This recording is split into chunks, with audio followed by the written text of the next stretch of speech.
अभी जो हम लोग का टॉपिक चल रहा है वो चल रहा है जावास्क्रिप्ट जो सीरीज चल रहा है, और उसमें हम लोग डिस्कस कर रहे थे डॉम को, और उसमें भी बात कर रहे थे डॉक्यूमेंट ऑब्जेक्ट के फंक्शंस का। इसमें हम लोग पहला पढ़े गेट एलिमेंट बाई आईडी, जिसमें हम लोग आईडी के बेसिस पे एलिमेंट सर्च कर सकते हैं।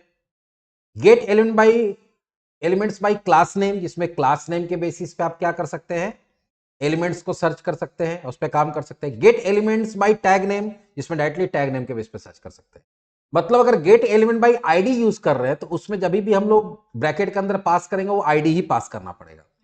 Gate element by class name में सिर्फ क्लास का नाम पास करना पड़ता है। Gate element by tag name में सिर्फ तुमको टैग का नाम पास करना पड़ता है। लेकिन कभी कभी ऐसा होता है कि हम कोई ऐसा सेलेक्टर चाहते हैं या ऐसा कोई फंक्शन चाहते हैं जिसमें हमको मन करे तो हम आईडी भी पास कर दे, मन करे हमको क्लास भी पास कर दे, मन करे तो हम टैग का नाम भी पास कर दे।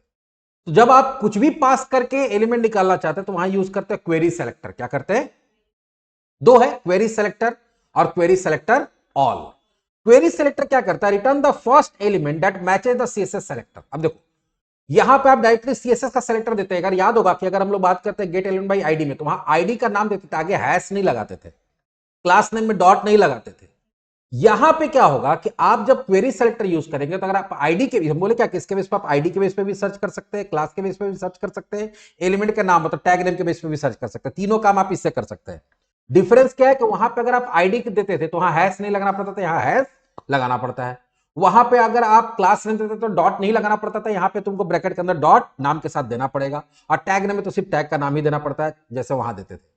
अब क्वेरी सेलेक्टर जो है ये क्या करता है, सिंगल एलिमेंट रिटर्न करता है। क्या करता है, सिंगल। तो ठीक है, आईडी है तो सिंगल रिटर्न कर सकता है। लेकिन जब हम लोग बात करते हैं क्लास का या टैग नेम का, तो एक नाम से बहुत सारा टैग हो सकता है, एक क्लास बहुत सारे एलिमेंट पे अप्लाई हो सकता है, तो यहां तो फिर प्रॉब्लम हो जाएगा। तो ये किसको देगा किसको नहीं देगा, मतलब चार क्लास पे, चार एलिमेंट पे एक क्लास लगाया हुआ है, या 10 टैग है डिव नाम का, तुम डिव नाम से निकालो उसके थ्रू, ये तो 10 रिटर्न कर देगा। लेकिन ये 10 रिटर्न नहीं करेगा। ये क्या करेगा, जहां पे पहला मिलेगा, मान लो 4 डिव है, तुम टैग नेम के बेसिस पे निकाल रहे हो, तो पहला डिव होगा वही दे देगा। अगर एक ही क्लास 4 एलिमेंट पे या 5 एलिमेंट पे लगाया हुआ है तो जो पहला एलिमेंट उसको मिलेगा वही देगा, बाकी को क्या करेगा, वो छोड़ देगा। लेकिन अगर तुमको चाहिए कि सारा दे दे तो वहां पर हम लोग किसका यूज करेंगे, क्वेरी सेलेक्टर ऑल। तो क्वेरी सेलेक्टर करेंगे तो ये सिंपल सिंगल ऑब्जेक्ट रिटर्न करेगा एलिमेंट का।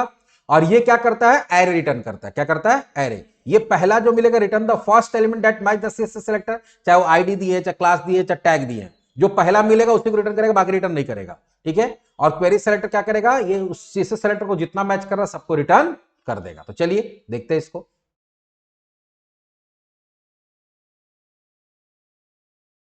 टॉम 14 डॉट एचटीएमएल, इसका अलग से बना लेते हैं। तो हेड छूट गया।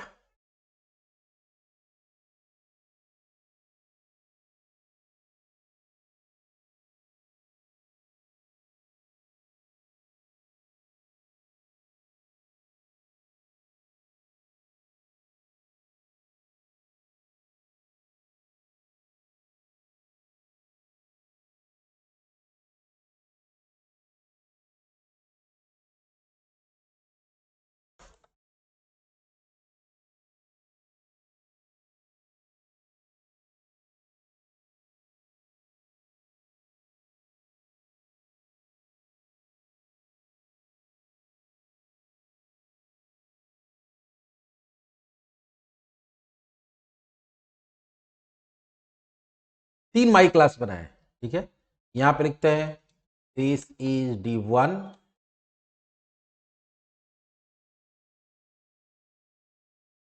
div2, div3। अब आते हैं यहां पे स्क्रिप्ट फंक्शन, चलो चेंज नाम से ही बना लेते हैं। और यहां करते हैं लेट lm, क्योंकि ये सिंगल रिटर्न करता है, डॉक्यूमेंट डॉट क्वेरी सेलेक्टर। और यहां पे आपको देना पड़ेगा डॉट माई क्लास 1। तो ये क्या करेगा, जाएगा तो यहां माई क्लास 1 तो बहुत सारा है, जो पहला होगा सिर्फ उसको रिटर्न करेगा, बाकी को रिटर्न नहीं करेगा। तो ये क्या करता है, जो भी फर्स्ट ऑकरेंस है, अगर क्लास दिए तो क्लास जहां पहली बार आ रहा है, टैग का नाम दिए तो टैग जहां पे पहली बार आ रहा है उसको रिटर्न करेगा। उसके बाद हम लोग कर रहे हैं lm dot style dot font size,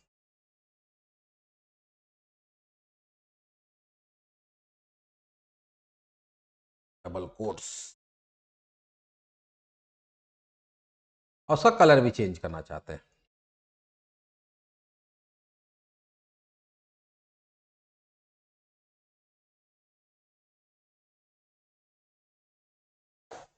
ठीक है, अब ये कॉल कब होगा, तो बटन बनाते हैं, input type equals to button, value equals to change and on click ये कर देगा चेंज नाम के फंक्शन को कॉल करा देगा।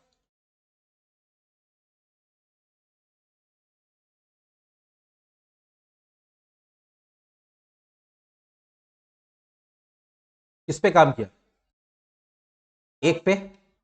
किस पे, क्वेरी सेलेक्टर क्या करता है, जो भी क्लास दिए हैं, एलिमेंट दिए हैं, अब यहां पे मान लो क्लास की जगह पे तुमको सीधे एलिमेंट का नाम पे निकालना था, एलिमेंट में तो सीधे एलिमेंट का नाम होता है, डिव दे दिए, देखो सेम काम करेगा, जो पहला है उसका रिटर्न करेगा। तो क्वेरी सेलेक्टर एक ऐसा हमारे पास क्या होता है, क्वेरी सेलेक्टर एक ऐसा हमारे पास फंक्शन है जो कि जिसके थ्रू तुम वहां पे क्या था, आईडी वाला में सिर्फ आईडी दे सकते हैं, क्लास वाला में सिर्फ क्लास दे सकते हैं, टैग वाला में टैग दे सकते हैं, इसमें तुम तीनों में से कुछ भी दे दो।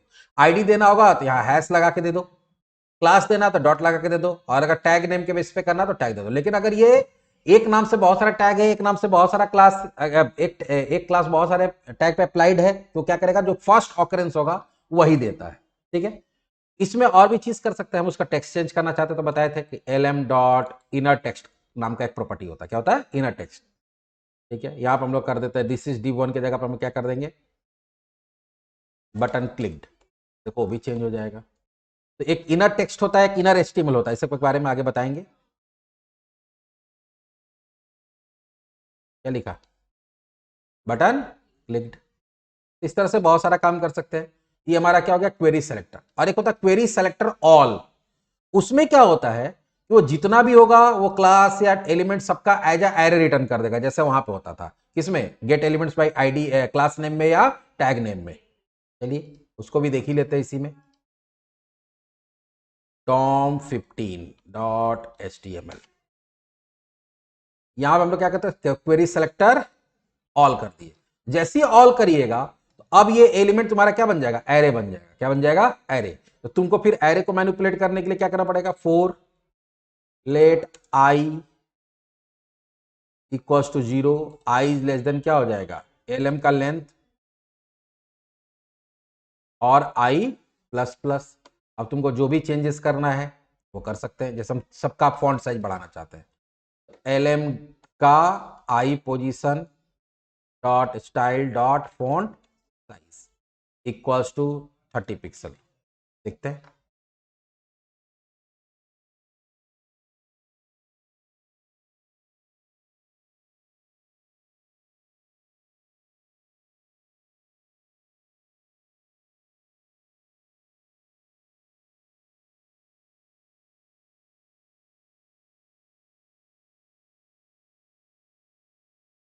तीनों पे अप्लाई हुआ। तो क्वेरी सेलेक्टर ऑल क्या करता है कि यहां पे क्लास देके या फिर क्लास देता, अभी क्या होगा, यदि अभी हम लोग देते हैं माई क्लास